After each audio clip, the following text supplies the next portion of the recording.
Cement দিয়ে তৈরি পানীয়তেই মেলে চা কিংবা কফির স্বাদ। এক গ্লাস পানিতে মেশালেন 1 চামচ সিমেন্ট, তারপর ধীরে ধীরে তা নাড়তে থাকলেন। মেশানো হয়নি কোনো প্রকার চিনি। তারপর ঢকঢক করে তা পান করলেন। ভাবছেন ভুল কিছু দেখলেন?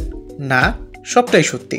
এভাবে পানির সাথে সিমেন্ট গুলিয়ে শরবতের মতো পান করেন এই ব্যক্তি। শুধু তাই নয়, কলার সাথে কোনো রুটি নয়, সিমেন্টে ডুবিয়ে কলা খান তিনি। সকালে উঠে চায়ের বদলে সিমেন্ট মেশানো পানীয় পান আপনার কাছে আজব লাগলেও ইন্দোনেশিয়ার হারিস দায়েং ন্যাগেলের কাছে এটা কোনো রূপকথার গল্প নয়, বরং বাস্তব। 1-2 বছর নয়, 3 বছর ধরে সিমেন্ট খাওয়ার অভ্যাস ধরে রাখা এই মানুষটি এখন পুরো ইন্টারনেট দুনিয়ায় রীতিমতো বিস্ময়ের ঝড় তুলেছেন। কিন্তু কি এমন রহস্য যে সিমেন্টকেই বানিয়ে ফেললেন তার প্রিয় পানীয়? দক্ষিণ সুলাওয়েসির তকালারের পাতালাসাং শহরে বাস করেন তিনি। হারিসের মতে 2021 সালে একটি গুদামে আটকে পড়েন তিনি। সিমেন্টের ধুলো ওড়ার মধ্যে তার জীবন এক নতুন মোড় নেয়।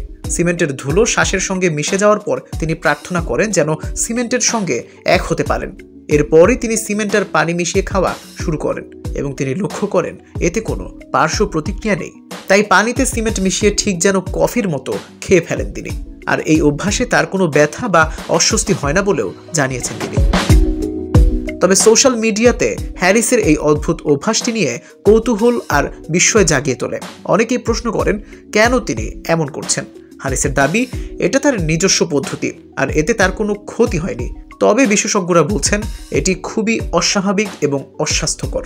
এমন কাজ করা একেবারেই নিরাপদ নয়। সিমেন্টে থাকা রাসায়নিক পদার্থ শরীরের জন্য মারাত্মক হতে পারে।